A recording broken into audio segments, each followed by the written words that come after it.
आप सभी लोगों का हार्दिक स्वागत है। आज मेरी बात होगी आप लोगों से भारत में आतंकवादी घटना पर। हाल ही के दिनों में 22 अप्रैल 2025 को जम्मू कश्मीर के अनंतनाग जिले के पहलगाम में बैसरन में हुई ये घटना जो पूरे देश को विचलित कर दिया है। सारे देश के लोग इस घटना से बहुत ही दुखी हैं। कई सारे लोग वीडियो देख के इमोशन हो जा रहे हैं, उनकी आंखों से आंसू गिर जा रहे हैं। तो आज बात होगी मेरी भारत में इस आतंकवादी घटना पे जो बहुत ही दुर्दांत घटना हुई है, बहुत ही जघन्य घटना हुई है और इसको कितना भी आलोचना धिक्कार किया जाए वो बहुत ही कम रहेगा। एक और बात आप लोगों से मैं कहना चाहूँगा कि तमाम चैनलों के माध्यम से बताया गया है कि भारत ने पाकिस्तान के ऊपर अटैक क्यों नहीं किया। तो इसमें कुछ समस्याएं हैं और इस समस्या पे भी मेरी बात होगी, चूँकि प्रधानमंत्री अपना सऊदी अरब से दौरा छोड़ करके भारत आए और इसके बाद आज वो बिहार में रैली भी कर रहे थे।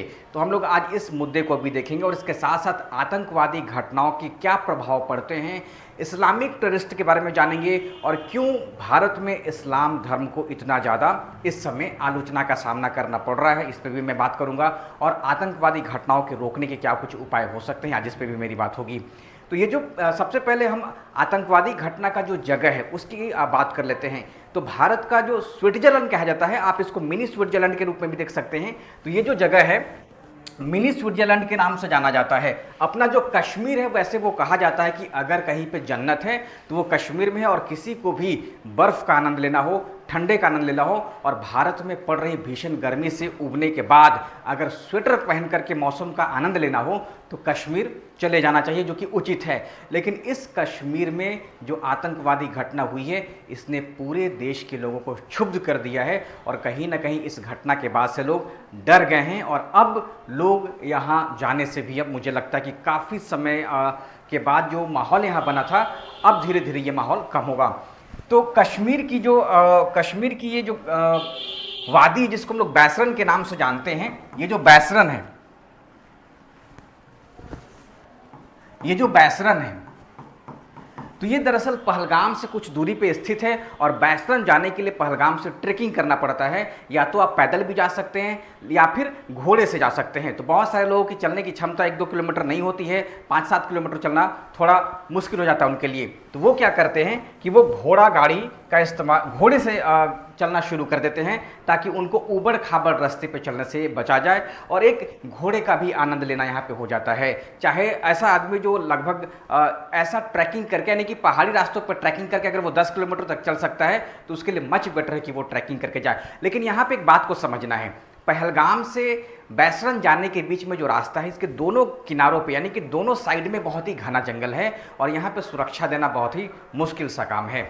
तो जो लोग पर्यटक होते हैं वो इसी बैसरन घाटी में जाते हैं और ये बैसरन घाटी आपको बिल्कुल स्विट्जरलैंड की तरह अनुभूति कराता है। और यही कारण है कि पर्यटकों को अगर भारत में कहीं स्विट्जरलैंड जैसा जलवायु का आनंद लेना होता है तो वो बैसरन कहते हैं। और माना यह जाता है कि बहुत सारे ऐसे लोग जो हनीमून किसी कारण से स्विट्जरलैंड में नहीं मना पाते हैं, चाहे वो वीज़ा ना मिलने की वजह से या फिर अपनी आर्थिक समस्याओं की वजह से, तो वो कश्मीर जा करके स्विट्जरलैंड जैसी जलवायु का आनंद ले सकते हैं, वो अपना हनीमून मना सकते हैं। लेकिन इसी हनीमून मनाने वाली जगह पे, इसी बैसरन में आतंकवादी घटना हुई और मात्र 4 से 7 की संख्या में आतंकवादियों ने अंधाधुंध गोली चलाना शुरू कर दिया। और इस संदर्भ में इस बार जो सबसे चौंकाने वाली बात रही है कि आतंकियों ने इस बार कुछ अलग तरीके से हमला किया। उनसे उनका धर्म पूछा, उनसे जो कलमा पढ़वाया जाता है वो कलमे की बात की गई। इसके अलावे अगर इस पर भी वो जज नहीं कर पाया तो उनके पैंट उतारने की भी बात कर दी,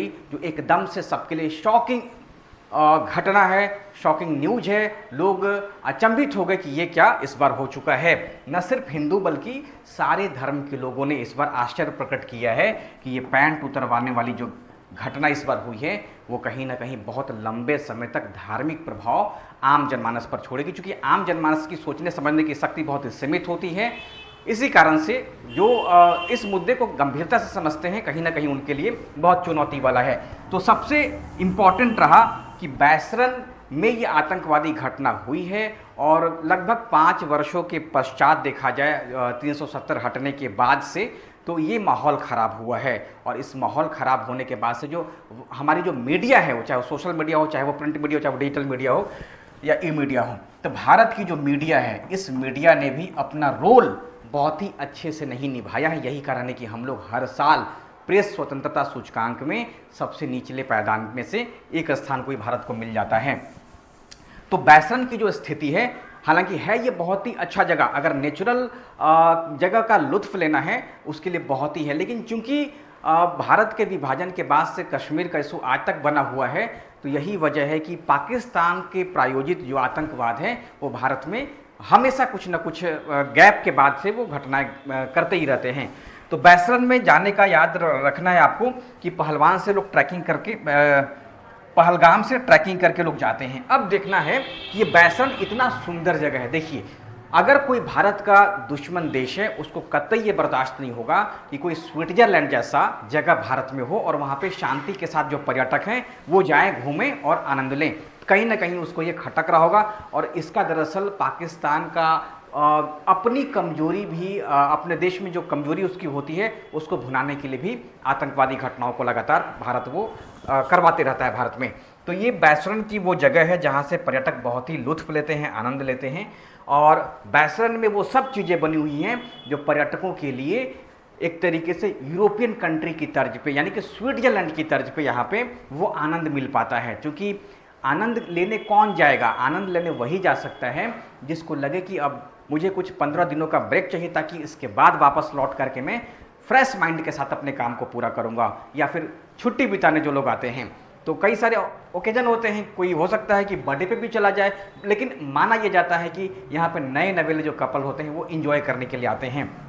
तो वो माहौल यहाँ बना हुआ है, यानी कि यहाँ पे होटल इंडस्ट्री बनी हुई है, यहाँ पे पर्यटकों के लिए जो ट्रैकिंग की जाती है वो सारी सुविधाएं उपलब्ध है। इसी कारण से पर्यटक जो है इसमें बहुत दिलचस्पी लेते हैं। एक और अच्छी बात है कि बर्फ़ के साथ साथ, मतलब यहाँ पे देखें तो पर्वतों के ऊपर में बर्फ़ जमा रहता है, तो बर्फ़ देखना भी अपने आप में सुकून रहता है। और एक अच्छी बात यह है कि देवदार और चीड़ का यहाँ पे घना जंगल है।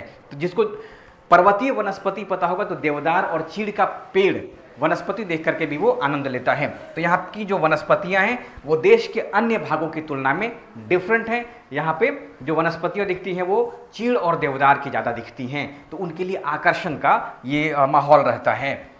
अनंतनाग आपको यहाँ पर दिख रहा होगा, तो यही जो जगह है अनंतनाग के आसपास का, यहीं पे पहलगाम का लोकेशन है। तो आप अपने दिमाग में एक आइडिया मोटा मोटी लगा लें कि इसके इस तरफ पाकिस्तान है, यहाँ से हमारा LOC हो जाता है और इधर में LAC भी है। तो अनंतनाग की अवस्थिति यहाँ पे है, और अनंतनाग दरअसल जाने के बाद ही लोग पहलगाम जाते हैं या फिर बैसरन चले जाते हैं। तो ये यहाँ पे जो फिजिकल मैप है यहाँ पर दिख रहा होगा कि इस पूरे इलाके में कितना बर्फ का स्थिति है। यहाँ पे बर्फ आप लोग देखेंगे तो पर्यटकों को पहला चॉइस कश्मीर रहता है, दूसरा चॉइस पे ही उत्तराखंड हिमाचल प्रदेश आता है। तो एक विकल्प बनता है कश्मीर का कि हिमाचल और उत्तराखंड में भी बर्फ का आनंद लिया सकता है, लेकिन फिर भी तमाम जो टूरिस्ट हैं वो कश्मीर को ही ज़्यादा महत्व दिए हैं। अब देखा जाए तो इस घटना के बाद से जो इम्पैक्ट पड़ता है वो हमारी सुरक्षा एजेंसियां या फिर जो सरकार है इस पर क्या कुछ स्टेप लेती है, और पहले की तरह वातावरण होने में कितना समय लगता है ये बाद के बाद पता चलेगा। तो फिलहाल इसकी व्याख्या हमें गलत तरीके से नहीं करने की यहाँ पे यूट्यूब के माध्यम से मना कर दिया जाए कि ना ही जाएं, क्योंकि देश का हिस्सा है। अगर आपको देश के किसी भी हिस्से में जाने की इच्छा है बिल्कुल आप जाएं, कश्मीर जाएं, लद्दाख जाएं, लेह जाएं, कहीं पे भी जाएं आप जाएं। अगर आपका अंतरात्मा करता है तो किसी के बहकावे में आकर के कोई भी आपको त्वरित डिसीजन प्रतिक्रिया नहीं लेनी है, क्योंकि पूरा का पूरा जो देश है वो अपना ही देश है, और देश के किसी एक जगह से नफरत करने की बजाय नफरत करने का अर्थ हो जाएगा कि आप देश से ही नफरत करते हैं। तो अगर यूट्यूब के माध्यम से अगर आपको ऐसा ज्ञान मिल रहा है तो कहीं ना कहीं वो ज्ञान त्याग देने योग्य है, वो ज्ञान छोड़ देने योग्य है। हम लोग हमेशा पढ़ाते हैं कि भारत का जो विस्तार है वो उत्तर में वो इंदिरा कोल से लेकर के दक्षिण में कन्याकुमारी के केप कोमोरिन से लेकर के अगर हम द्वीपीय समूह को देखें तो हमारा इंदिरा पॉइंट हो जाता है। तो कहीं ना कहीं देश के किसी भी हिस्से में आपको जाने का पूरा अधिकार है, किसी दूसरे के कहने पे आप अपनी यात्रा को स्थगित नहीं कर सकते हैं। अब बात कर देते हैं कि ये जो आतंकी घटना हुई है, इस आतंकी घटना के पीछे इस बार का कौन सा सबसे प्रमुख, देखिए आतंकी घटनाओं के पीछे कई सारे वजह हो जाते हैं, लेकिन इस बार की सबसे प्रमुख जो वजह रही है वो दो एजेंसियां, भारत में इंटेलिजेंस की दो एजेंसियां इस बार फेल हो गई हैं। और यह सवाल बनता है कि इन एजेंसियों पर प्रश्न चिन्ह खड़ा किया जाए कि इन्होंने अपनी ड्यूटी क्यों नहीं की? आखिर क्या ऐसा वजह रहा कि भारत का स्विट्जरलैंड कहा जाने वाला ये जो बैसरन जगह है, वो बैसरन में इस बार आतंकी घुसे और दे दनादन गोली चलाना शुरू कर दिए। उनके पास इतना समय था कि वो लोगों से धर्म पूछ सकें, वो लोगों को कह दे कि आप कलमा पढ़ें, और लोगों के पैंट उतारने तक का समय था। आखिर इन आतंकियों को क्यों नहीं काउंटर किया गया? यहाँ पे सिक्योरिटी फोर्सेस कहाँ पे थी? तो ये सवाल तो बनता है। तो भारत में दो एजेंसियां हैं, एक रॉ है और दूसरी आईबी है। तो रॉ अगर देखा जाए तो रॉ जो है वो भारत का आंख है। रॉ क्या है? रॉ भारत का आंख है, और आईबी देखें तो भारत का कान है। आईबी भारत का कान है, और ये भारत की दो बड़ी इंटेलिजेंस एजेंसियां इस बार फेल हो गई हैं। जो सबसे पहला भारत के लिए ये जवाबदेह बनता है कि वो इस पर अपनी रवैया स्पष्ट करें। दूसरे को दोष हम लोग बाद में देखेंगे, क्योंकि हमेशा ये पढ़ाया जाता है कि तकनीक का इस्तेमाल करके हम टेररिज्म पे बहुत अच्छे से काउंटर कर सकते हैं। तो चूंकि भारत में दो एजेंसियां फेल हो रही हैं, तो कहीं ना कहीं इनकी जवाबदेही की जानी चाहिए, तय की जानी चाहिए। तो रॉ जो है वो रॉ भारत में आंख है। सुरक्षा के मामले में रॉ क्या है? भारत का आंख है, और आईबी क्या है? वो कान है। इसके बाद देखिए हम लोग, तो एक बहुत अच्छा रहा कि प्रधानमंत्री ने अपनी यात्रा को सऊदी अरब से स्थगित किया है और वापस भारत आ गए हैं, और इस पर एक उच्च स्तरीय सीसीएस की मीटिंग हुई है। और मीटिंग के बाद भारत सरकार ने 5 फैसले मुख्य रूप से लिए, जो आपको ये दिख रहा होगा कि 1960 के सिंधु जल समझौते पर तत्काल प्रभाव से रोक लगी है, स्थगित हुई है, रद्द नहीं किया गया है। ये भी कंफ्यूजन किया जा रहा है कि रद्द नहीं किया गया है, इस पे स्थगन रोक लगाया गया है। इसके अलावा देखें तो सार्क के तहत मिली वीजा छूट रद्द की गई है। पाकिस्तानियों को 48 घंटे में भारत छोड़ना होगा। भारत भी इस्लामाबाद स्थित अपने उच्चायोग से ऐसे सलाहकारों को वापस बुला लेगा। अटारी बॉर्डर को बंद कर दिया गया है, और नई दिल्ली से जो पाकिस्तानी उच्चायोग हैं उन सबको भारत छोड़ने की बात कह दी गई है। तो भारत ने ये 5 फैसले लिए हैं, और ये पांचों फैसले भी बहुत ही महत्वपूर्ण हैं, जो कूटनीतिक लिहाज से बहुत महत्वपूर्ण हैं। और इन फैसलों का भी दूरगामी प्रभाव है कि इन फैसलों के माध्यम से भारत जो है वो विश्व को ये दिखा रहा है कि हमने उग्र रवैया नहीं अपनाया है, हमने युद्ध का रास्ता नहीं चुना है। हालांकि लोग मांग कर रहे हैं कि पाकिस्तान पे अटैक कर देना चाहिए। इस पे भी मैं बताऊंगा कि क्या समस्याएं आ सकती हैं। अभी फिलहाल हम लोग देखते हैं कि भारत ने जो स्टेप लिया, इसको हम लोग डिप्लोमेटिक स्ट्रेटजी कहेंगे, कूटनीतिक रणनीति कहेंगे। तो भारत ने इस बार कूटनीतिक रणनीति अपनाया है, क्योंकि पहले की तरह युद्ध करना आसान नहीं रहा। आप लोग रसिया यूक्रेन का उदाहरण देख लीजिए। जब रूस ने यूक्रेन पर आक्रमण किया तो रूस को कितनी ज़्यादा प्रतिबंधों का सामना करना पड़ गया। तो ठीक वैसे ही आज लग रहा है कि भारत आक्रमण कर दे तो जीत जाएगा। यह हमारी हो सकती है कि भूल हो जाए, और जो जनता उत्साहित होकर के ये मांग कर रही है, हो सकता है कि आने वाले 10 दिन में युद्ध में जान माल को देख करके वो अपना विचार बदल ले और युद्ध को रोकने की मांग कर दे। क्योंकि युद्ध में क्या है कि जान जाएगी। अभी तो 1-2 लाश देख करके लोग रो रहे हैं, 26 लाश गिरे हैं, और इसके बाद हो सकता है कि दिल्ली का सैकड़ों लाश गिरना शुरू हो जाएगा। तो जनता का भी मत सप्ताह भर के भीतर बदल जाएगा। और रूस और यूक्रेन के युद्ध को अगर किसी ने भी समझा है तो वो भारत को कहीं ना कहीं दूरगामी रवैया अपनाने की बात करेगा। क्योंकि इस बार घर में ही तो सेंध लगाया है और किसी दूसरे ने लगा दिया है। तो जब जब घर कमजोर होगा तब तब ये आतंकी घटना होगी। अगर आज जम्मू कश्मीर में सिक्योरिटी फोर्सेस ध्यान देना बंद कर दे, इंटेलिजेंस हट जाए, आज भी अटैक हो जाएगा। तो कहीं ना कहीं हमको अपने सबसे पहले बॉर्डर पर ध्यान देना पड़ेगा, और बॉर्डर को ऐसा करना पड़ेगा कि भारत को कहीं से भी कुछ भी अगर हल्का भी सरसराहट भी मालूम चलता है कि अगर आतंकवादी घुस रहे हैं या हमला कर सकते हैं, उसको उसी समय नेस्तनाबूद कर देने की कोशिश करनी होगी। तो भारत ने इस बार 5 कड़े फैसले लिए हैं, और जिसका जो है वो दूरगामी प्रभाव है। क्योंकि अगर इस पे कोई और ऑप्शन बचता तो विपक्ष मुद्दा उठाता कि युद्ध क्यों नहीं किया। इसी कारण से आप लोग इसको अच्छे से समझेंगे। क्योंकि मेरे चैनल को वो लोग भी देखते हैं जो IAS की तैयारी करते हैं, तो इस पे मैं उनको बताऊंगा कि इस पे क्या भारत का जो स्ट्रैटेजी है वो सही दिशा में होनी चाहिए। तो सरकार के 5 कड़े फैसले रहे हैं, और ध्यान रखना है हमेशा अपने देश को आपको नीचा नहीं करना है। ऐसा नहीं शो करना है कि भारत सरकार कहीं ना कहीं आतंकियों के सामने घुटने टेक दिए, नहीं। दरअसल किसी को भी मारा जाए तो एक तो बल से मारा जा सकता है और दूसरा बुद्धि से मारा जा सकता है। तो सरकार इस बार बुद्धि वाला फैसला ली है, इससे पहले भी सरकार ने लिया है। तभी तो भारत जो है देखा जाए तो कुछ अपवादों को छोड़ दिया जाए तो बहुत लंबे से शांति से यहाँ पे वातावरण बना था। तो कहीं ना कहीं हम लोगों को ये रवैया जो है वो सरकार ने अच्छा अपनाया है। अब हम आ जाते हैं अपने मूल टॉपिक पे कि आतंकवाद क्या है। ये मेंस परीक्षा में आपको लिखना होगा, तो आतंकवाद की परिभाषा आपको बतानी पड़ जाएगी आतंकवाद क्या है। और सबसे चौंकाने वाली बात यह है कि पूरे विश्व में आतंकवाद की कोई एक सर्वमान्य परिभाषा नहीं है। अलग अलग देश अपनी अपनी सुविधा के अनुसार आतंकवाद को परिभाषित करते हैं। और इसी संदर्भ में आतंकवाद की एक परिभाषा है कि आतंकवाद वह गतिविधि है, वो एक्टिविटी जिसमें किसी राजनीतिक, धार्मिक, वैचारिक उद्देश्य की प्राप्ति के लिए भय का, हिंसा का, आतंक का प्रयोग किया जाता है। इसमें निर्दोष नागरिकों, सरकार या किसी समुदाय को जानबूझकर निशाना बनाया जाता है ताकि डर और अस्थिरता का माहौल बना रहे। तो इस आतंकवाद में देखें तो पहलगाम की जो घटना हुई है उसमें राजनीतिक संगठन का नाम आया है। और इसके पीछे जो सबसे बड़ा संगठन है वो एक देश है जिसका नाम पाकिस्तान है। तो पाकिस्तान धार्मिक जो संगठन है उसको भी आप ध्यान रखिएगा, जिसका हम लोग कहते हैं जैश ए मोहम्मद की एक शाखा ही है जिसको TRF के नाम से जानते हैं। तो वो संगठन है और वैचारिक उद्देश्य की प्राप्ति के लिए भय का, जम्मू कश्मीर में जो गोलीबारी की गई है वो भय का, उसने हिंसा का, यानी कि सीधे शूट कर देना, वो कहीं ना कहीं हिंसा का रास्ता है। आतंक, दहशत का प्रयोग किया गया है और इसमें नागरिकों को, सरकारों को या किसी समुदाय को जानबूझ करके टारगेट किया गया है ताकि भय और डर और भय का माहौल बना रहे। तो आतंकवाद एक ऐसी विचारधारा है जो केवल हिंसा और आतंक में विश्वास करती है तथा इसी के माध्यम से अपनी राजनीतिक आकांक्षाओं और लक्ष्यों की पूर्ति करना चाहती है।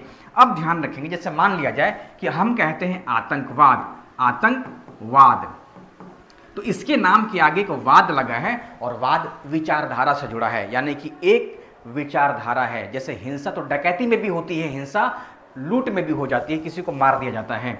तो डकैती में भी हिंसा होती है, किसी का मर्डर हो जाता है। लेकिन डकैती के पीछे राजनीतिक कारण नहीं है, डकैती के पीछे कोई धार्मिक कारण नहीं है, डकैती के पीछे कोई आर्थिक कारण नहीं है, मतलब बड़े स्तर पे। तो डकैती क्या है? वो डकैती किया गया है अपने छोटी छोटी आवश्यकताओं की पूर्ति के लिए, जिसके ऊपर कोई विचारधारा नहीं है, लेकिन इसमें विचारधारा है। आतंकवाद क्या है? एक प्रकार का सोच है, एक प्रकार का ये विचारधारा है जो अपनी विचारधारा को अन्य समुदाय पे, अन्य देश पर लागू करना चाहते हैं। तो आतंकवाद क्या है? इसका जो सबसे पहला प्रमुख है तत्व जो है वो हिंसा है। आतंकवाद अपने लक्ष्यों की पूर्ति के लिए हिंसा का सहारा लेता है। इसका मतलब कि आतंकवाद का अपना एक लक्ष्य है, एक टारगेटेड क्या है? आतंकवाद का अपना एक लक्ष्य है। इसके पीछे क्या है? एक संगठन की भूमिका होती है। इसके पीछे क्या है? संगठन की भूमिका होती है और इसका अपना संचार का साधन भी होता है। ये बहुत ही सिस्टमेटिक तरीके से ये हमला करता है और इसके संचार में साहित्य भी चले आते हैं। इसके विचारों को दबाने के लिए, इसके विचारों को महिमा मंडन करने के लिए भी संचार का साधन अपनाया जाता है। तो आतंकवाद के कुछ तत्व होते हैं जिसमें वो हिंसा, जिसका अपना एक लक्ष्य होता है, जिसका अपना एक संगठन है जो और संचार के साधनों का भी इस्तेमाल करता है। तो यही कारण है कि आतंकवाद और डकैती में, लूट में अंतर है। अंतर्राष्ट्रीय स्तर पे आतंकवाद की कोई परिभाषा नहीं दी गई। भारत सरकार कहती है कि कोई भी ऐसा कृत्य जो भारत की एकता, अखंडता, सुरक्षा, संप्रभुता या किसी विदेशी राष्ट्र के साथ मैत्रीपूर्ण संबंधों को खतरे में डालता हो या लोगों को डर और दहशत फैलाने का इरादा रखता हो, जैसे जनजीवन को बाधित कर देना, संपत्ति को नुकसान पहुंचाना, राष्ट्र विरोधी गतिविधियां और हिंसा के जरिए किसी वैचारिक या धार्मिक एजेंडे को थोपना, अगर ये ऐसा होता है तो भारत में आतंकवाद माना जाएगा। इस बात को यहाँ पे मैंने बताया है। तो ऐसा कोई कृत्य जो भारत की एकता पे प्रहार करे, भारत की अखंडता पर प्रहार करे, यहाँ पे डर का माहौल क्रिएट करे, आतंक का माहौल क्रिएट करे, तो कहीं ना कहीं भारत सरकार की नज़र में वो आतंकवाद को परिभाषित किया हुआ है। इसी संदर्भ में हम विश्व के परिप्रेक्ष्य में यूएन की परिभाषा को देखें तो यूनाइटेड नेशन ने अब तक कोई परिभाषा नहीं दी है, लेकिन 2004 में यूएन सिक्योरिटी काउंसिल ने इस एक तरह से परिभाषित किया है कि ऐसे आपराधिक कृत्य जिनका उद्देश्य आम जनता में भय फैलाना हो या सरकार संगठन को किसी कार्य के लिए बाध्य करना हो, वह आतंकवाद है। और यही कारण है कि भारत में आतंकवाद की अगर घटना होती है तो कई बार इससे जो यूरोपियन कंट्री है, अमेरिका है, इसे मानता ही नहीं है कि भारत में पाकिस्तान के द्वारा कोई आतंकवादी घटनाएं की गई हो। तो यही सबसे बड़ी समस्या है कि आतंकवाद का कोई एक सर्वमान्य परिभाषा है ही नहीं। अब सवाल ये उठता है कि जो पहलगाम है तो इसमें सारे तत्वों की मौजूदगी थी, निर्दोष पर्यटकों को मारा गया है, धार्मिक पहचान के आधार पर निशाना बनाया गया है, डर का माहौल पैदा हुआ है, राजनीतिक संदेश देने की कोशिश की गई है, मीडिया और सोशल मीडिया का बहुत बड़ा कवरेज मिला है। तो ये जो पहलगाम के बैसरन का उदाहरण है ये पूरी तरीके से आतंकवादी घटना का ही उदाहरण है, लेकिन इस पे भी बाद में विवाद उत्पन्न हो जाता है। अलग अलग देश अलग अलग विचारधारा में बटे होते हैं, अलग अलग खेमा का समर्थन करना शुरू कर देते हैं। चीन अलग रवैया अपनाने लगता है, रूस अलग रवैया अपनाने लगेगा, हो सकता है कि और भी अपने अपने निजी स्वार्थों के चलते अलग अलग देश इसकी अलग अलग फिर से व्याख्या करना शुरू कर दे। लेकिन बैसरन की जो घटना है वो आतंकवादी घटना है, चाहे विश्व माने या ना माने। एक और सबसे बड़ा सवाल उठता है कि सिर्फ इसमें इस्लाम को टारगेट सिर्फ इस्लाम धर्म को मानने वाले लोग ही क्यों होते हैं आतंकवादी। तो ये सवाल तो उठता है कि इस्लाम धर्म को मानने वाले लोग ही क्यों होते हैं आतंकवादी। बहुत ही संवेदनशील और महत्वपूर्ण सवाल है और ये बात ध्यान रखना है। जैसे मान लिया जाए कोई भी एक पंथ हो, धर्म हो, उसमें चंद लोग अगर किसी एक तरीके से कहा जाए तो अति घटनाओं को अंजाम देते हैं। जैसे मान लिया जाए कोई एक समुदाय है जिसमें से 10 लोग निकल जाते हैं और वैसा कृत्य करते हैं, तो यही वजह है कि हम इसको किसी धर्म से जोड़ करके नहीं देखें तो ज़्यादा बेहतर रहेगा। जैसे मान लिया जाए कि इस धर्म के लोग हैं और इसी धर्म के लोगों को मार भी तो रहे हैं। अगर आप देखेंगे तो इराक में, सीरिया में लाखों मुसलमानों की हत्या ISIS के द्वारा की गई है। तो कहीं न कहीं जो इस्लाम के लोग हैं वो इस्लाम के लोगों को ही मार रहे हैं।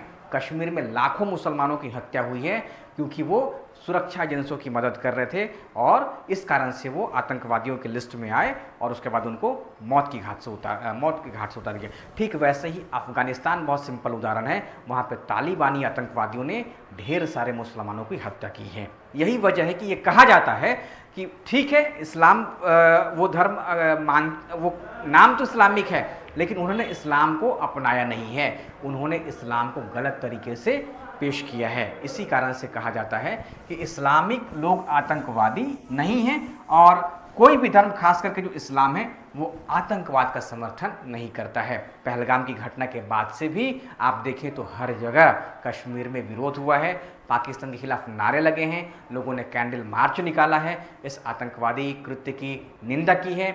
लोगों ने पर्यटकों को हर संभव मदद पहुंचाया है, किसी ने अपने घर को खोल दिया, किसी ने खाने का पूरा व्यवस्था करा दिया, जिसको जैसे हुआ अपनी अपनी क्षमता के अनुसार लोगों ने मदद किया है। तो कहीं न कहीं इस बार की घटना के बाद से एकजुटता दिखी है भारत में। तो हो सकता है कि हमारे देश में अब जो है वो इस्लामिक जो आतंकवाद है उसका ये कुछ जो एक दाग लगा है, धब्बा लगा है, वो धीरे धीरे हटना शुरू हो जाए। क्योंकि हर समय जो विचारधारा है वो एक जैसा नहीं रहेगी, उसमें बदलाव आएगा। अब इस बार जो 22 अप्रैल की ये घटना हुई है तो 22 अप्रैल को ही 26 मुसलमान इस बार UPSC में अपना जगह बना लिए। आप देखें तो एक अरविंद S अग्रवाल हैं, भारतीय जनता पार्टी की ये नेता हैं। इन्होंने अपने फेसबुक पर लिखा है कि आपने अपनी जान दांव पर लगा करके हमारी जान बचाई, हम नजाकत भाई का, यानी कि मदद किसने किया इस BJP नेता को, तो वहाँ के एक मुसलमान ने ही की है। तो हमें मुसलमान को आतंकवाद के साथ ऐसे नहीं जोड़ देना है जैसे मीडिया कवरेज में आपको दिखाया जाता है, आपको उकसाया जाता है। तो किसी दूसरे की, हमारे घर में कहावत होती है कि जब कौवा कान लेकर के भागे कोई कह दे, तो आपको कौवे के पीछे नहीं भागना है, अपने कान को चेक करना है। तो अगर कोई ऐसा अफवाह उड़ाता है, आपस में वैमनस्य पैदा करने की, नफरत पैदा करने की कोशिश करता है, तो हमेशा अलर्ट रहना चाहिए और कुछ देर के बाद ही अपने कंक्लूजन पे आना चाहिए कि वास्तव में समस्या क्या है। तो अरविंद S अग्रवाल साहब ने फेसबुक पोस्ट किया बजावते कि उनको जो जान बचाया गया है वो एक मुसलमान नजाकत भाई का एहसान हम कभी नहीं चुका पाएंगे और उनके बच्चे को भी उन्होंने बचाया है। तो बजावते फेसबुक पे ये पोस्ट अवेलेबल है। 22 अप्रैल की एक घटना होती है जिसमें UPSC सिविल सर्विसेज का रिजल्ट आता है और इस बार के रिजल्ट में देखा जाए तो 26 मुस्लिम, जिसमें बताया गया है कि 40वां रैंक है, 67वां रैंक है, इसको किसने लिया है? ये मुसलमान कैंडिडेट ही हैं। तो आप इसको आतंकवाद से जोड़ करके नहीं देखेंगे, कहीं ना कहीं एक धर्म के कुछ लोग रास्ता भटक गए हैं तो उनको वापस रास्ता पे भी लाया जा सकता है अलग अलग तरीकों के माध्यम से। तो इसको देखना है, हमें हमेशा पॉजिटिव चीज़ें देखनी है, कहाँ सुधार की गुंजाइश है उस पर काम करना चाहिए, न कि किसी के उकसा देने पे अपनी भावनाओं को भड़का देना चाहिए और उलूल जुलूल पोस्ट वगैरह करना शुरू कर देना चाहिए। तो ये ध्यान रखने की आवश्यकता रहेगी कि इस बार एक ही दिन में होता है। 22 तारीख को, देखिए 22 तारीख को ये भी घटना हुई है, यानी कि 26 कैंडिडेट यूपीएससी में अपना जगह बना लिए हैं और 22 तारीख को सिर्फ पाकिस्तान से 3-4 आतंकवादी आते हैं और इतने सारे 28 लोगों की हत्या कर देते हैं। तो उन तीनों चारों की वजह से इन लोगों को बदनाम नहीं करना है, तो हमें अपने धैर्य पे भी काम करना चाहिए। आतंकवाद का कोई धर्म नहीं होता, एक राजनीतिक है, एक वैचारिक रणनीति है, ना कि किसी धर्म की शिक्षा है। मीडिया कवरेज का तरीका अक्सर धर्म को ज़्यादा हाईलाइट करता है। मीडिया को अपना टीआरपी चाहिए, मीडिया को इससे कोई फर्क नहीं पड़ता है कि समाज की अन्य समस्याएं क्या हैं। मीडिया की भूमिका इस बहुत बार मीडिया कुछ खास मसलों को ज़्यादा उछालता है, जिससे यह धारणा बनती है कि सिर्फ मुस्लिम ही आतंकवादी होते हैं, जबकि हकीकत यह है कि बहुत सारे मुसलमान आतंक के खिलाफ लड़ रहे हैं और खुद इसके शिकार हैं। कश्मीर इसका अच्छा उदाहरण आपको कल ही दिख रहा होगा, जब तमाम लोगों ने इस पे प्रदर्शन किया है और सरकार से मांग की है कि वो आतंकवाद को ख़त्म करे। जो भी उनका सहयोग बन पड़ेगा वो कश्मीर के लोग जो हैं वो सहयोग करेंगे। तो कुछ लोगों की वजह से सारे लोगों को एक कौम में नहीं बांटना है, मीडिया यह काम बहुत गलत करती है। इसके बाद इसके राजनीतिक फायदे तो हैं, हम देखेंगे आगे इसके क्या फायदे होते हैं। कुछ गिने चुने लोग पूरे समुदाय का प्रतिनिधित्व नहीं करते हैं। अगर कुछ मुसलमान आतंकी गतिविधियों में शामिल हैं तो इसका मतलब यह नहीं है कि सभी मुसलमान आतंकवादी हैं। वैसे ही अगर कोई भी धर्म का हो, हिंदू, ईसाई, यहूदी, कोई अपराध करता है, जैसे एक मोहल्ले में चोरी हो जाए, एक जाति के लोग अगर कोई क्राइम कर दे, तो ऐसा नहीं कि वो सारी जाति हो, सारी धर्म जो है वो बदनाम हो जाए, वो या सेम टू सेम वैसे ही हैं। तो पूरे धर्म को दोष देना कहीं से भी उचित नहीं है। इस्लाम सिखाता भी है, इस्लाम की सही व्याख्या की जाए। यही वजह है कि इस समय उत्तर प्रदेश की सरकार मदरसों में राष्ट्रवाद की शिक्षा दे रही है। बहुत ही सराहनीय कदम उठाया गया है। रचनात्मक कार्यक्रम के माध्यम से ही हम समाज में बड़ा चेंज कर पाते हैं। अगर कोई भी प्रतिक्रिया वैसी हो जो उनकी भावनाओं को भड़का दे, उनको अपराधी बना दे, उनको बाध्य करे कि तुम हाथ में बंदूक उठाओ, तो कहीं ना कहीं ये पूरे समाज के लिए घातक हो जाएगा और देश के लिए घातक होगा, देश की एकता और अखंडता के लिए घातक हो जाएगा। तो कुरान में कहा गया है कि जिसने किसी एक निर्दोष व्यक्ति की हत्या की, उसने पूरी मानवता की हत्या की है, और ये कुरान में रेफरेंस भी बजावते दिया गया है। गलत धारणाएं क्यों बन जाती है? इसके पीछे कारण वही है कि जो पढ़े लिखे नहीं होते हैं, जिनके पास अपनी बौद्धिक क्षमता नहीं है, जो चिंतन नहीं कर सकते हैं, जो किसी भी घटना को और घटनाओं से तुलना नहीं कर सकते हैं, वो क्या है, मीडिया के प्रभाव में चले आते हैं। और जब मीडिया चैनलों की पक्षपातपूर्ण रिपोर्ट होती है तो पूरी कौम को शक की नज़र से देखा जाता है। अगर कोई हिंदू अमेरिका में किसी का पर्स चुरा ले तो इसका मतलब ये नहीं कि पूरा हिंदू चोर है। ठीक वैसे ही मीडिया रिप्रेजेंट कर देती है कि अगर कोई किसी की हत्या किया है तो सारे कौम के लोग हत्या करते हैं, ऐसा कतई नहीं है। जब भी बात होगी तो सिर्फ गिने चुने लोगों की बात होगी और टारगेटेड एक्शन लिया जाना चाहिए। सोशल मीडिया पर फेक न्यूज, नफरत और ध्रुवीकरण फैलता है। आतंकियों के द्वारा इस्लामी प्रतीकों का दुरुपयोग, इससे क्या है, जनता भ्रमित हो जाती है। कैसे कोई गले में माला पहन ले किसी धार्मिक का और चोरी करना शुरू कर दे, मारना शुरू कर दे, तो इसका मतलब ये नहीं है कि सारे जो लोग हैं उस धर्म के वैसे ही हैं, ऐसा कतई नहीं है। आज भी देखा जाए तो बहुत सारे लोग जो है इसकी निंदा कर रहे हैं, आलोचना कर रहे हैं। जो पहलगाम वाली घटना हुई है, क्या किया जाना चाहिए? शिक्षा और जागरूकता बहुत जरूरी है। युवाओं को बताया जाए कि इस्लाम क्या है, इसके मायने क्या हैं, इस्लाम कैसे लोगों के बीच मानवता की पाठ पढ़ाता है, कैसे लोगों को शांति और सहअस्तित्व की भावना सिखाता है। तो युवाओं को जागरूक किया जाए शिक्षा के माध्यम से। इंटरफेथ संवाद होना चाहिए, परस्पर विश्वास वाली संवाद होनी चाहिए। सभी धर्मों के लोग मिलकर के आतंकवाद के खिलाफ एकजुट हों। मीडिया की जिम्मेदारी हो हर हमले को धर्म से जोड़ने से बचा जाए। मुस्लिम युवाओं का नेतृत्व हो, जैसे एक वहाँ का मुस्लिम जिसने पर्यटकों की जान बचाने के लिए या पर्यटकों की हेल्प करने की वजह से अपनी जान गंवा दी है। इसके अलावा हम लोग देखें तो इसका जो मुख्य विशेषता हो जाता है, आतंकवाद की मुख्य विशेषता अगर सवाल IAS PCS में पूछा जाए तो ध्यान रखेंगे इसका सबसे पहला ही तत्व हिंसा का प्रयोग। तो जानबूझकर शारीरिक क्षति पहुंचाना, उनकी हत्या कर देना, बम धमाकों का इस्तेमाल करना। जैसे इस बार के जो आतंकवादी थे AK-47 के इस्तेमाल किए, M4 कार्बन जो बंदूक है उसका इस्तेमाल किए, जो कहीं ना कहीं बहुत ही एडवांस टेक्नोलॉजी से युक्त है। इसका मतलब कि किसी के द्वारा वो प्रदत्त है, वैसा व्यक्ति जो खाने योग्य भी नहीं है, भुखमरी का शिकार हो सकता है, उसके हाथ में इतने महंगे हथियार कहाँ से आ रहे? तो कहीं ना कहीं ये पाकिस्तान प्रायोजित आतंकवाद ही है। डर और भय का वातावरण बनाना, जैसा अभी हम लोग देख लें, किसी की अब हिम्मत नहीं करेगी फिलहाल अगले कुछ दिनों तक कि वो कश्मीर जाए या फिर पहलगाम जाए। कश्मीर जाना बंद नहीं करना है, कश्मीर भारत का अभिन्न हिस्सा है। जैसे ही सरकार पीओके पे कब्जा कर लेगी, हम लोग चलेंगे पीओके भी, अगर हमारे पास पैसा रहेगा तो। जिनके पास होगा वो जाएंगे, अच्छा रहेगा। राजनीतिक और वैचारिक उद्देश्य, आतंकवादी अक्सर किसी एजेंडे को बढ़ावा देने के लिए हिंसा का सहारा लेते हैं। इनका मकसद आमतौर पर कोई संदेश देना या सरकार पर दबाव बनाना होता है, जैसे अलगाववाद, धार्मिक कट्टरता। आतंकवाद का सबसे प्रमुख तत्व क्या है? हिंसा है। इसका उद्देश्य क्या है? इसका लक्ष्य क्या है? अलगाववाद करना, धार्मिक कट्टरता फैलाना। निर्दोष नागरिकों को वो टारगेट करते हैं और एक संगठित योजना के तहत आते हैं। तो तैयारी करने वाले छात्र इसको पीडीएफ से लिख लेंगे, इस पर ज़्यादा मैं बात नहीं करूंगा। उसके बाद देखिए, तो हिंसा के तत्व को मैंने बोल दिया है, अगर आपको लगे तो टेलीग्राम से इसका नोट्स बना लेंगे। आतंकवाद पे पाकिस्तान का कैसा रवैया है? देखिए, पाकिस्तान का क्या है, डबल गेम नीति अपनाता है। पाकिस्तान आतंकवाद पे हमेशा दोहरा रवैया अपनाता है। भारत में आतंकवाद को आतंकवाद मानता ही नहीं है, और जैसे ही उसके यहाँ आतंकवादी घटनाएं घटित हो जाती है तो वो फिर राग अलापने लगता है कि हमारे यहाँ भी आतंकवादी घटना होती है। तो एक तरफ दुनिया को वो कहता है कि हम क्या है, आतंकवाद को काउंटर करते हैं, हम कहीं ना कहीं आतंकवाद को रोकने का प्रयास करते हैं, आतंकवाद को कंट्रोल करते हैं, लेकिन वो कहीं ना कहीं भारत के संदर्भ में देखा जाए तो वो आतंकवाद को बढ़ावा देता है। तो पाकिस्तान की यही डबल गेम जो नीति है वो अपना उसका स्टैंड है, यानी कि पाकिस्तान भारत के आतंकवादी घटनाओं पे कभी अपना स्टैंड भारत के पक्ष में नहीं लेगा। वो इस बात को मानेगा नहीं कि उसकी धरती से ही भारत के खिलाफ आतंकवादी घटनाएं हो रही हैं। हमेशा good terrorist versus bad terrorist पे वो बात करता है।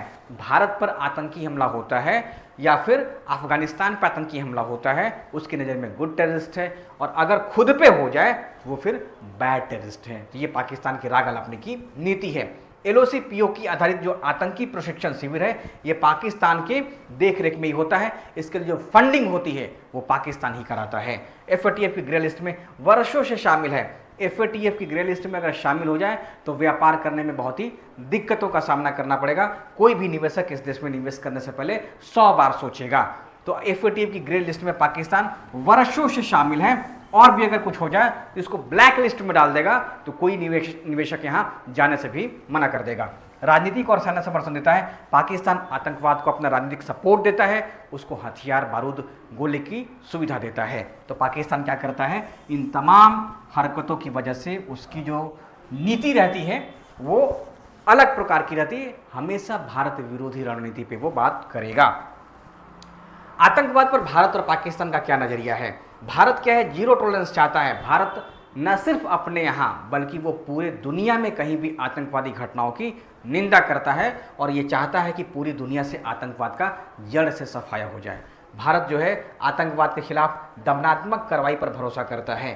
भारत की जो रिकॉर्ड रही है, किसी भी देश में आतंकवादी घटनाएं करने के लिए भारत जो है वो कभी ऐसा कोई आरोप नहीं लगा है कि भारत ने हमारे यहाँ आतंकवादी घटनाओं को अंजाम दिया है। बगल में नेपाल है, श्रीलंका है, मालदीव है, किसी ने भी भारत के खिलाफ ऐसा आरोप नहीं लगाया है। तो भारत का जो है वो आतंकवाद के लिए क्लीन रिकॉर्ड है। वहीं पाकिस्तान को देखें तो अभी ग्रे लिस्ट में वो शामिल है। ये सबसे बड़ा कलंक उसके लिए है, और इस कलंक के सहारे वो चाहता है कि हम अपनी साफ सुथरी छवि बना के रखें। ऐसा पॉसिबल ही नहीं है। आतंक से लड़ने वाला देश, भारत की जो छवि है आतंकवादियों से लड़ने वाले देश के रूप में है। सर्जिकल और एयर स्ट्राइक्स जो है भारत हमेशा करते रहता है। क्यों? क्योंकि अपने यहाँ आतंकवादी घटनाओं पे कंट्रोल किया सके। उग्र रणनीति या उग्र रवैया को बाहर जो है वो हमेशा दबाने की कोशिश करता है।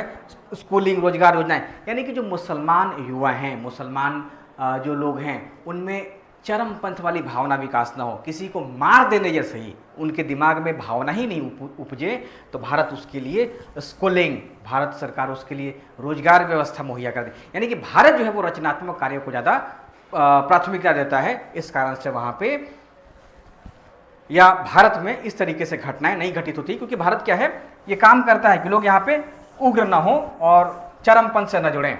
वहीं पाकिस्तान को देखा जाए तो ये तमाम रवैया जो है पाकिस्तान की दिखाता है कि पाकिस्तान कहीं ना कहीं पाकिस्तान को प्रमोट करने वाला देश है, पाकिस्तान आतंकवाद को प्रश्रय देने वाला देश है। पाकिस्तान की धरती से आतंकवाद फलते फूलते हैं, वो न सिर्फ भारत में बल्कि अन्य देशों में भी हमला करते हैं और वहाँ पे निर्दोष लोगों की हत्या करते हैं और वहाँ पे डर और हिंसा का, डर और भय का या फिर खौफ का माहौल तैयार कर देते हैं। अब यूपीएससी के एंगल से देखा जाए तो आतंकवाद के क्या प्रभाव हैं और आतंकवाद को कैसे दूर किया जा सकता है। आतंकवाद का सामाजिक प्रभाव है, आतंकवाद का आर्थिक प्रभाव है, आतंकवाद का राजनीतिक प्रभाव है, आतंकवाद का अंतर्राष्ट्रीय प्रभाव है, आतंकवाद का धार्मिक और सांस्कृतिक प्रभाव है। तो सामाजिक प्रभाव पे बात कर लेते हैं। सबसे पहली बात होती है सामाजिक असुरक्षा की, सांप्रदायिक तनाव की।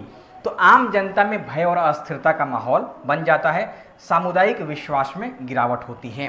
तो आतंकवाद का जो पहला प्रभाव होता है, देखिए हमारे देश के संविधान में यह बात लिखी गई है कि जो आम नागरिक हैं वो देश की एकता और अखंडता की बात करेंगे और सरकारें भी इसी लक्ष्य की पूर्ति में अपना योगदान देती रहेंगी। तो आम जनता में अगर भय और अस्थिर का माहौल होता है व्हाट्सएप के माध्यम से, सोशल मीडिया के माध्यम से, तो कहीं ना कहीं भारत आंतरिक रूप से कमजोर है। 1857 की क्रांति जिन्होंने भी पढ़ी होगी, 1857 की क्रांति में अंग्रेजों को ऐसा लगा कि भारत को अगर लंबे समय तक भारत पे शासन करना है तो हिंदू और मुसलमानों को बांट करके रखा जाए, तभी ऐसा संभव हो सकता है। ठीक यही रवैया इस बार भी दिखाई दे रहा है। लोगों को लगता है कि अगर भारत को अंदर से कमज़ोर करके रखा जाए तो सबसे पहले यहाँ पे चूँकि सरकार का जो रवैया बना दिया गया है हिंदू और मुसलमान के विरोधी, मुसलमान विरोधी में, तो हिंदू मुसलमान वाली जो घटनाएं यहाँ पे आम हो गई हैं। यही वजह है कि बहुत सारे लोग इसको हिंदू बना मुसलमान बनाने की कोशिश कर रहे हैं ताकि भारत आंतरिक रूप से कमज़ोर हो जाए। यहाँ पे हमेशा एक दूसरे को देख करके डर का जो है वो भावना उत्पन्न हो जाए। तो आम जनता में भय अस्थिरता का माहौल और सामुदायिक विश्वास में गिरावट, यानी कि यहाँ का जो सामाजिक ताना बाना है, एक साथ मिलजुल करके रहने की जो सामाजिक जो संस्कृति बनी हुई है उसको किसी तरीके से छिन भिन कर दिया जाए ताकि जो लोग हैं या फिर जो देश है वो अंदर से कमज़ोर हो जाए। तो भारत को कमज़ोर करने की भी एक साजिश है कि इसको हिंदू और मुसलमान से जोड़ दिया जाए ताकि लोग ही आपस में लड़ने कटने मरने लगें और एक दूसरे को दुख में देख करके अगर कोई एक पक्ष दुखी है तो दूसरा खुश हो जाए और अगला अगर दुखी है तो इधर से वो खुश हो जाए। तो कहीं ना कहीं आपस में ये तोड़ने की भी साजिश हो जाती है। सांप्रदायिक तनाव, धार्मिक समूहों के बीच अविश्वास और ध्रुवीकरण, मुस्लिम बराबर आतंकवादी जैसे धारणाओं को बल प्रदान करने की कोशिश की गई है। इसका सबसे बड़ा प्रभाव सामाजिक प्रभाव के रूप में होता है कि आम जनता में भय और अस्थिरता का माहौल, सामुदायिक विश्वास में गिरावट, धार्मिक समूहों के बीच अविश्वास और ध्रुवीकरण, मुस्लिम बराबर आतंकवादी जैसे धारणाओं को बल देने की बात की जाती है। मानसिक स्वास्थ्य पर असर पड़ेगा ही, लोग तनाव। अब देखिए क्या हुआ, जैसे ही पहलगाम में आतंकवादी घटना हुई, लोगों को सस्ते दर पे एयर टिकट मिलना चाहिए था। तब जब एयरलाइंस का रूल और रेगुलेशन है कि फेयर जो वो डायनेमिक होगा, लेकिन वो डायनेमिक जो फेयर है वो इस पे ये बात नहीं कही गई है कि वो संकट के समय में डायनेमिक होगा। हुआ क्या कि जिस समय पहलगाम में घटना हुई, अब लोग श्रीनगर से फ्लाइट पकड़ने के लिए दिल्ली मुंबई निकलते तो फ्लाइट का किराया जो पहले 5,000 था वो बढ़ा करके 38,000 40,000 कर दिया गया। तो ये कहीं ना कहीं भारत में वैसा माहौल दिखा गया जब आपदा में अवसर तलाशने की बात की गई है। फ्लाइट का किराया 38,000 कर देना ये कहीं ना कहीं दिखा रहा है कि हम अपने ही देश में आपदा में अवसर तलाश रहे हैं, और तब जब लोगों की जान गई है उसके बावजूद भी। तो कितना शर्मनाक ये बात है। मानसिक स्वास्थ्य पे असर, अब किसी के पास पैसा नहीं रहेगा तो ये जो है मानसिक स्वास्थ्य पे असर उन लोगों को भी होगा जो कश्मीर में ट्रिप करने गए थे, और उन लोगों पर भी होगा जो वहाँ पे रह रहे थे, उनको लंबे समय तक इसका असर दिखाई देगा। विशेषकर बच्चों, महिलाओं और पीड़ित परिवारों पर दीर्घकालिक असर पड़ता है। किसी का कोई खून देख ले, किसी का कोई हाथ कटा बिखरा देख ले, तो कहीं न कहीं बहुत लंबे समय तक मन पे इसका असर पड़ता है। आप लोगों को भी असर हो रहा होगा जब आप लाश देख रहे होंगे जम्मू कश्मीर में। तो सामाजिक विघटन की बात हो जाती है, समाज टूटने लगता है। आर्थिक प्रभाव होता है, पर्यटन और व्यापार में गिरावट होती है, एफडीआई प्रभावित होता है, सरकारी व्यय में वृद्धि हो जाएगी, बेरोजगारी में वृद्धि होगी। तो पर्यटन का आर्थिक प्रभाव भी है कि आतंकवाद का आर्थिक प्रभाव भी है कि कहीं ना कहीं वो पर्यटन को सीधे प्रभावित करता है और उस पूरे क्षेत्र में ही पर्यटन पर विराम लग जाता है। और चूंकि पर्यटन बहुत सारे लोगों को रोजगार देता है, चाहे वो होटल इंडस्ट्री के माध्यम से देता है, चाहे वो और भी जो सामान बेचा जाता है या खाने पीने की बात की जाए, तो कहीं ना कहीं पर्यटन से बहुत सारे क्षेत्र आपस में जुड़े होते हैं। और अगर पर्यटन प्रभावित होता है तो पूरा का पूरा ये सेक्टर प्रभावित हो जाता है। प्रत्यक्ष विदेश निवेश में कमी हो जाएगी। लगेगा कि उस पूरे इलाके में कभी भी आतंकवादी घटना हो सकती है, इस कारण से लोग वहाँ पूंजी लगाने से बचेंगे और जो पूंजी लगा लिया वो कोशिश करेंगे किसी तरीके से उधर से पूंजी निकाल भी लें। सरकारी व्यय में वृद्धि होगी। अब बेवजह वहाँ पे सुरक्षा में, खुफिया एजेंसियों में, आधुनिक हथियारों में अब खर्च बढ़ेगा सरकार का, बेरोजगारी में वृद्धि हो जाएगी। राजनीतिक प्रभाव होगा। अब जैसे ही चुनाव आएगा आपको दिखाई देना शुरू हो जाएगा कि जो चुनाव में यही मुद्दा तैर रहा है, तो ध्रुवीकरण, पोलराइजेशन की बात हो जाएगी, नफरत भरा जाएगा, वोट बैंक की राजनीति होगी, धर्म आधारित राजनीति को बढ़ावा मिलेगा, हम बनाम वे की भावना शुरू हो जाएगी, लोकतंत्र पे खतरा होगा, अभिव्यक्ति की स्वतंत्रता पे अंकुश लगेगी, सुरक्षा के नाम पर अधिकारों में कटौती की जाएगी, संवैधानिक संस्थाओं पर दबाव बढ़ेगा, न्यायपालिका, विधायिका और कार्यपालिका पर तनाव उत्पन्न हो जाएगा। इसका अंतर्राष्ट्रीय असर पड़ेगा कि देश की वैश्विक छवि पर असर पड़ेगा। सुरक्षा खतरे के रूप में देखा जाना, विदेश नीति में बदलाव, आतंकवाद विरोधी गठबंधनों की दिशा में अब झुकाव हो जाएगा। FATF और यूएनएससी जैसे निकायों से दबाव उत्पन्न होगा कि आतंकवाद को प्रायोजित करने वाले देशों पर प्रतिबंध है। तो कहीं ना कहीं भारत सरकार के ऊपर अब ये असर पड़ने वाला है, इसका अंतर्राष्ट्रीय प्रभाव पड़ेगा। धार्मिक और सांस्कृतिक प्रभाव, धर्म की गलत व्याख्या की जा रही है, धार्मिक सहिष्णुता में गिरावट होने वाली है, मुसलमानों को संदेह की नजर से देखना, अब ये सब चलेगा। ये सब मेरे कहने से या किसी और कहने से रुकेगा नहीं, क्योंकि अगर एक पक्ष कह रहा है तो उधर से 10 पक्ष भी सामने अलग अलग तरीके से कोरी उदाहरणों के माध्यम से आ रहे हैं। तो कौन किसको ट्रैप कर लेगा इस समय कहा नहीं जा सकता है।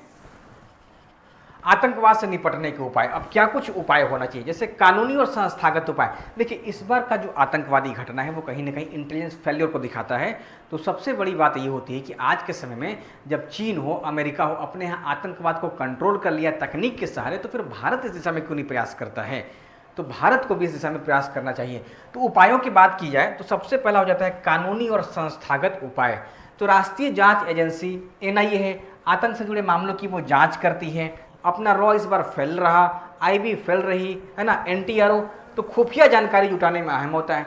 तो होता क्या है कि इन एजेंसियों को जवाबदेह किया जाए, इन एजेंसियों को आपस में जोड़ करके काम करने की आदत बने, ताकि वो सूचनाओं का आदान प्रदान करते रहें और आपस में संगठित होकर इस मोर्चे पर काम कर सकें। सख्त कानूनों का निर्माण और कार्यान्वयन, अभी कानून है, इस पर बाद में बात होगी, क्योंकि इस वाली घटना से अगर कोई पकड़ा जाता है तो UAPA भारत में बनाया गया है, NIA वगैरह भारत में है। इसके अलावा फास्ट ट्रैक कोर्ट्स वगैरह भी होनी चाहिए। तकनीकी उपाय बहुत इंपॉर्टेंट है पहलगाम की घटना के बाद से, कि सीमा पर स्मार्ट निगरानी की जाए, जिसमें ड्रोन का इस्तेमाल किया जाए, सेंसर का इस्तेमाल किया जाए, नाइट विजन कैमरे का इस्तेमाल किया जाए, सैटेलाइट इमेजिंग के सहारे आतंकवादी घटनाओं को नज़र बनाए रखा जाए, AI का इस्तेमाल किया जाए, डेटा एनालिटिक्स का प्रयोग किया जाए, संदिग्ध गतिविधियों की पहचान की जाए, फेशियल रिकॉग्निशन और CCTV सर्विलांस को बढ़ावा दिया जाए। तो अब सीमा पर जो आतंकवाद की निगरानी की जाए वो कहीं ना कहीं तकनीक के सहारे ली जाए, और इस समय AI बहुत ही एडवांस रूप में हमारे सामने आ चुका है। तो AI की मदद से सीमा पर चौकसी बढ़ा दिया जाए। तो सीमा पर स्मार्ट निगरानी की बात की जाती है, सड़क निगरानी और डिजिटल ट्रैकिंग की बात की जाती है, इस पर भी भारत सरकार को प्रयास करना चाहिए। सामाजिक और वैचारिक उपाय, धार्मिक और सांप्रदायिक सौहार्द को बढ़ाना होगा। हम लोगों को पहले जैसे रह रहे थे, आपस में परस्पर मेल और जोल की भावना के साथ ही समाज में बने रहना है। मदरसों को, धार्मिक संस्थानों में राष्ट्र प्रेम की शिक्षा। देखिए, मदरसा बहुत बदनाम है आतंकवादी घटनाओं को महिमा मंडन करने में या फिर बीज बोने में। तो कुछ ही मदरसे हैं, सारे नहीं हैं, कई बार रिपोर्ट आते रहती है न्यूज़पेपर में। तो जो मदरसा है, इसलिए मैंने कहा कि उत्तर प्रदेश की सरकार इस समय बहुत ही शानदार काम कर रही है। मदरसों और धार्मिक संस्थानों में राष्ट्र प्रेम की शिक्षा दी जाए। मदरसा अगर इतना अच्छा जगह होता तो जो पढ़े लिखे मुस्लिम हैं, जो IAS IPS मुस्लिम हैं, वो क्यों अपने बच्चों को यहाँ नहीं भेजते हैं। इसके पीछे वही वजह है कि उनको पता है ग्रास रूट पे हकीकत क्या है। तो मदरसे में जो शिक्षा है वो राष्ट्र प्रेम की भी दी जानी चाहिए। अफवाहों और फेक न्यूज़ पर नियंत्रण, सोशल मीडिया पर फैक्ट चेकिंग की व्यवस्था रही जाए। आईटी कानूनों को सख्ती से लागू की जाए कि कोई नफरत फैलाता नहीं दिखे। समाज को तोड़ने की दिशा में अगर कोई काम करता है तो उसके ऊपर आईटी एक्ट लगा दिया जाना चाहिए बिना कोई प्रमाण के। अभी भारत सरकार की कोई एजेंसी इस पर कुछ बयान नहीं दी है, किसी ने कुछ रिपोर्ट नहीं दिया है और सोशल मीडिया पर तमाम आरोप प्रत्यारोप और साक्ष्य जुटाना शुरू हो गया है। तो यही कारण है कि संयम के साथ काम लेना चाहिए।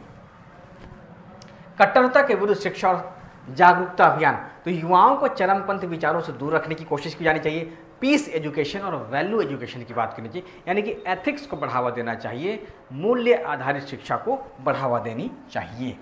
आर्थिक और राजनीतिक उपाय, आतंकी फंडिंग रोकी जाए। जहां से भी आतंकवादियों को फंडिंग की जा रही है, जिस देश के द्वारा किया जा रहा है, सबसे पहले उसको रोक लगाने की कोशिश की जाए। हवाला एनजीओ जो मिसयूज़ करते हैं क्रिप्टो करेंसी की निगरानी की जाए। एफएटीएफ के दिशा निर्देशों को कड़ाई से लागू करने की बात की जाए। आतंकवाद से प्रभावित क्षेत्रों का विकास, रोजगार, शिक्षा, स्वास्थ्य जैसी सुविधाएं उपलब्ध कराई जाए। जैसे कश्मीर में बैक टू विलेज जैसा कार्यक्रम भी चलाया गया था।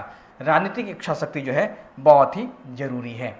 अंतर्राष्ट्रीय सहयोग भी बहुत ही जरूरी है। भारत अन्य देशों के साथ मोर्चा बना करके पाकिस्तान को कूटनीतिक तरीके से परास्त करने की कोशिश करे। तो कहीं ना कहीं आतंकवाद एक बहुआयामी खतरा है, जिसे सुरक्षा, सामाजिक, वैचारिक और वैश्विक स्तर पर समन्वित रणनीति से ही इसका समाधान हो सकता है।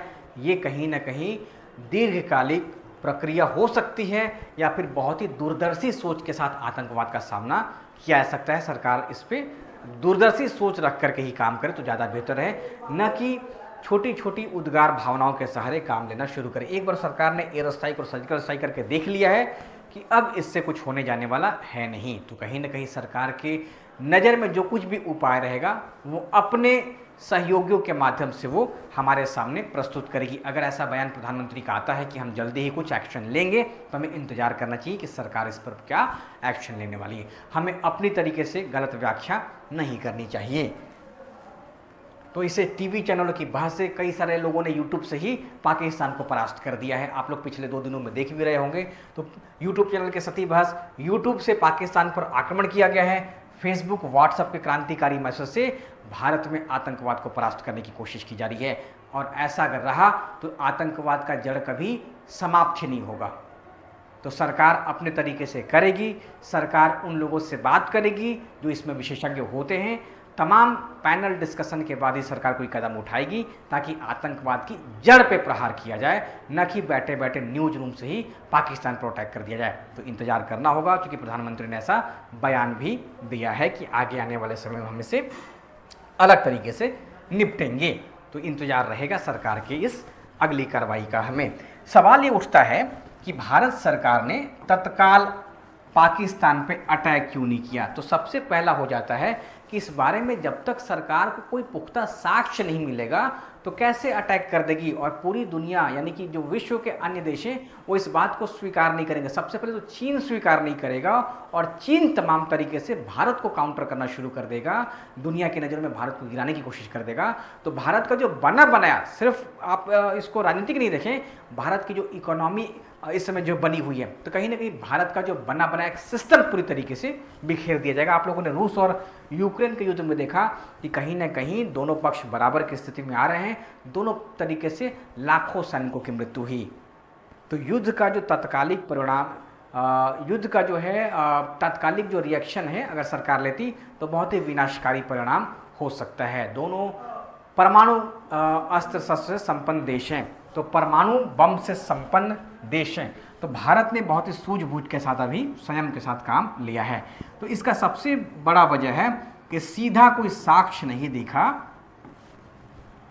कि पाकिस्तान प्रायोजित आतंकवाद है, लेकिन उस टेररिस्ट ने स्वीकार कर लिया था कि हमारे इसी टीआरएफ से ही ये आतंकी घटनाएं, यानी कि जैश ए मोहम्मद, इस बात को स्वीकार किया है।